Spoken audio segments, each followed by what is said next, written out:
right, so we're going to start off by talking about the real number system. Everything that's going to be in this rectangle below is going to be a real number. And then we're going to talk about an example of where it's a non-real number. Within the real number system, there are rational numbers, which look like this. It's an R with two lines like that. And there are irrational numbers. And we call those IR. Okay, so we have rational and irrational. We're going to start from the smallest group outwards. Okay, so the first one are natural, and they're also called counting numbers. Honestly, the majority of the time, they're going to be natural. So let's talk about what a natural number is. So a natural number, or a counting number, starts at 1 and just keeps on going forever and ever. The way I remember that is it's natural to start counting on your hands, right? When someone says, all right, let's count it out in class, you would say, okay, I'm number 1, 2, 3, 4, 5, 6. Or if you start counting on your fingers, you start with 1, 2, 3, 4. So that's natural, okay? After natural numbers, we have whole numbers. So whole numbers, why not? Whole numbers, by the way, that's a W. Up here, the natural is just an N. Okay, so whole numbers are 0, 1, 2, 3, 4, and so forth. Okay, so the reason, or the way I remember the whole is that it's the exact same thing as the natural, except for we've just added in, so add in 0. Okay, I think of that as like a hole in one, and the pen to me looks like a cup, like the cup of the where the golf ball goes, it looks like an O, a 0, or you could think of the O and whole. Okay, so you add 0 and then you go positive, you go up to infinity and beyond. All right, the next one is integers. Okay, so that would be here. Okay, so integers, we don't use I because we use that for irrational. So integers is actually a Z. Integers. So the definition of integers is whole numbers and their opposites.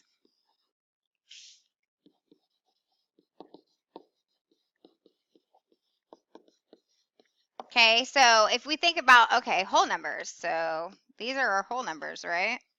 Well, now we need to take the opposite. There's not an opposite of 0, 0, 0, right? But the opposite of 1 is -1. The opposite of 2 is -2. The opposite of 3 is -3, and so forth. So now, for integers, we have all of the negative and the positive whole numbers, okay?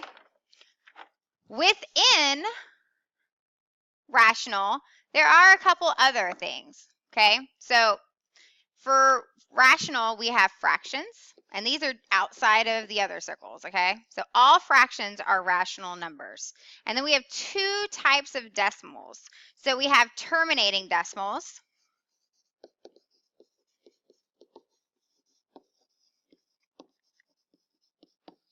and we have repeating decimals with a pattern. And let me show you what both of those look like. So terminating decimals, here's a couple examples. Terminating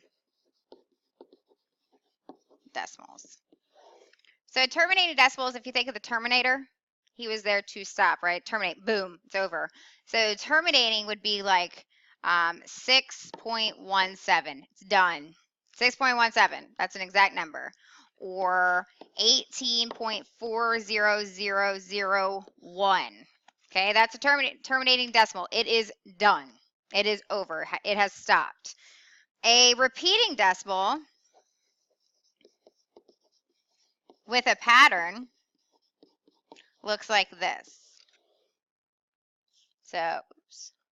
So repeating with the pattern, it could be 4.17 and it could have the bar, right? Because if we read that, that's 4.17 repeating, or 4.17, 17, 17, 17, 17. Or you could even see it like this, 3.16, or let's not do 17 again because we just used that. 3.68888 ... Okay.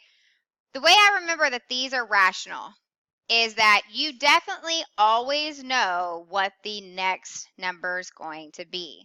For instance, 4.17, if I asked you what's the next number, you'd say 1. Next number, 7, 1, 7, 1, 7. Over here, 3.68888, what's the next number? 8. What's the next number? 8. What's the next number? 8. Okay, so it's repeating and it has a definite pattern. It could be negative 6.798, 798, 798, right? We know that the next number after that is going to be 7, then it's going to be a 9, then it's going to be an 8. So those are repeating. And those are all of these numbers that I have given you so far are rational numbers, okay? These are all rational. Irrational, we do not have any subgroups within irrational, okay? So let's do pink. Okay, so there's a couple things for irrational. The biggest irrational number that you'll ever come around is pi. If I ask you, hey, which subgroups is pi in? Boom, irrational, and yep, it's a real number. We also have non-repeating decimals. For instance, 4.1768 ... 176. If I ask you what's that next decimal number, I don't know. Do you know? No, I don't either. It could be a 5, could be a 0, could be another 8. I don't know. So it's irrational. The way I remember that is I know down here we have the ... right here, right? These are the ... dots. But I looked for the pattern first. Once I found the pattern, I was like, okay, that's rational. Versus up here, when I see these decimals and I don't see a pattern, I think cray, cray, cray. Okay? Cray, cray, cray, irrational. The only other thing that we could come across that is an irrational number are non-perfect squares.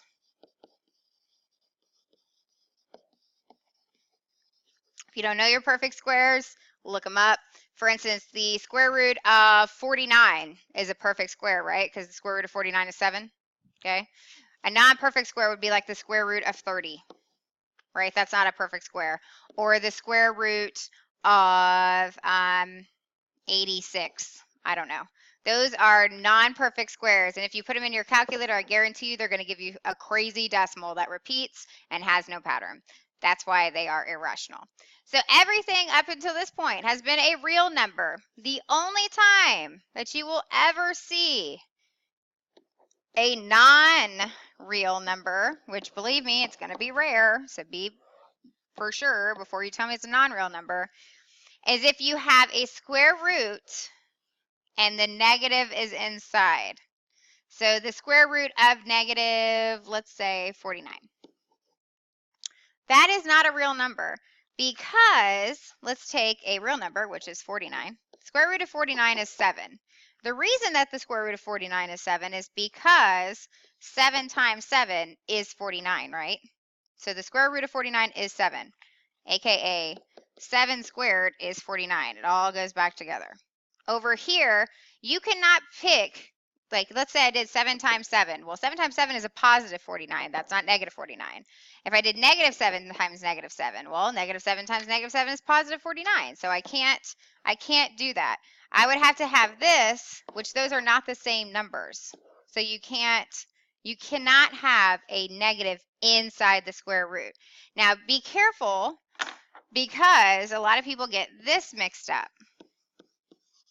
Okay, according to order of operations, we do what's in the parentheses or grouping first. So the square root of 49 is 7. Drop down your negative, which is outside. So the only thing you're looking for non-real numbers is this negative inside the square root. Okay, so be careful. All right, let's do a couple examples. So I'm just going to ask you to do the check. The first thing you should see if you do this is just go ahead and draw your circle. Okay, so over here I've got natural numbers, whole, integer, or z, I guess, integer. These are all rational. These are all irrational. I've got pi, crazy decimals, non-perfect square.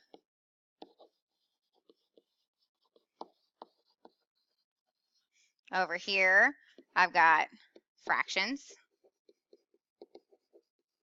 terminating decimals, and repeating with a pattern. On every quiz, assessment, activity, that's the first thing you should draw, okay? Now we start in the inside. So -7, I'm going to say, okay, so -7 is a rational number. So I'm only looking at this side. It's a rational number, right? So now I go into the smallest group, which is natural. Is -7 a natural number? No. Is -7 a whole number? No. Is -7 an integer? Yes. So if it's an integer, now I go outwards. If it's an integer, it's also rational and it's also real. Okay, let's go to pi. Like I said earlier, you should just rejoice if you see pi because boom, it's on the irrational side. And if it's irrational, it can only be real because there's no other subgroups. The square root of 36. If you see a square root or a fraction or anything you have to simplify, you need to do that first. So the square root of 36 is 6. Now I have to decide, is it rational or irrational? It's rational. So now I start in the inside. Is 6 a natural number? Yes. Now I do everything outside. So if it's natural, it's whole. It's also in an integer. And it's also rational. And always don't forget, remember out here, they're all real numbers. All right, next one. -2/3. So -2/3, a fraction. All fractions, remember, are rational. So it doesn't have any of the small groups, but it is a rational number. And if it's rational, then it has to be real. Okay, 0. 0 is rational, so I'm going to the left side. Is it a natural number? No. Is it a whole number? Yes. So now I go outwards. Whole, integer, rational, real. And last one, 4.1439. All right, so I've got decimals. Now, the first thing I see is because I'm thinking that cray, cray, cray with the dot, dot, dot.